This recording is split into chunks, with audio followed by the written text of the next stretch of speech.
அதுதான் பத்ரீன்கள்.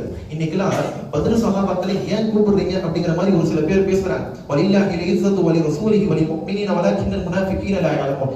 முனாஃபிகீன்கள் அவர்களுடைய சிறப்பு என்ன என்பது தெரிய மாட்டார்கள். அன்பானவர்களே, கேரளாவுல மலபார் யுத்தம் ஒரு ஆங்கிலேயர்களுக்கு எதிராக நடந்த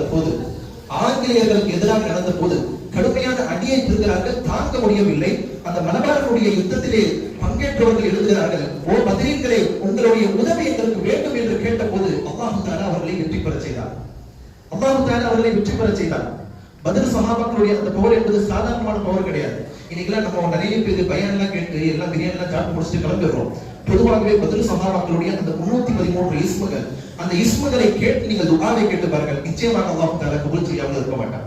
அன்பார்ந்த அல்லாஹ்வின் நல்லடியார்களே, புனிதமான இந்த பத்ருடைய இந்த போர்க்களம் அருமை நபிகள் நாயகம் முஹம்மது ரசூலுல்லாஹி ஸல்லல்லாஹு அலைஹி வஸல்லம் அவர்கள் மாத்திரமல்ல, பத்ர் சஹாபாக்கள் மாத்திரமல்ல, எல்லா மலக்குமார்களும் கலந்து கொள்கிறார்கள். ஒரு சில சஹாபாக்கள் சொல்வாங்க, நாங்க கத்தி இப்படிதான் எடுத்தோம், ஆனா அவனுடைய கழுத்து ஆட்டோமேட்டிக்கா வெட்டப்பட்டது.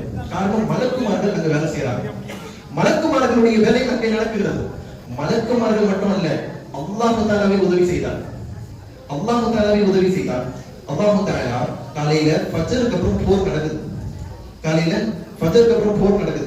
போர் நடக்குகிற போது அந்த போருடைய ஒரு சில நேரங்களுக்கு முன்னதாக நல்ல மழை பெய்யுது.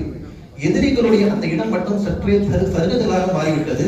ஆனால் முக்மீன்களுக்கு அதற்கு ஏற்ப அல்லாஹ் தஆலா ஒவ்வொரு வசதியை செய்து தந்தார்.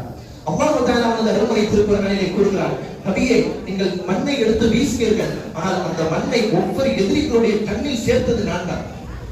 அல்லாஹ் தஆலா தான் அதை கொண்டு போய் சேர்க்கிறார். அல்லாஹ்வுடைய உதவி இல்லாமல் உலகத்தில் எதுவும் நடக்காது. பத்ர் போர்க்களம் 313 சஹாபாக்கள், அந்த 313 சஹாபாக்களுடைய அந்த வீதம் தான் இன்றைக்கு வரை இஸ்லாம் உலகம் முழுக்க வாழ்கிறது. அன்பார்ந்த அல்லாஹ்வின் நல்லடியார்களே, இஸ்லாம் வேகமாக நாளுக்கு நாள் ஏறிட்டே வருது.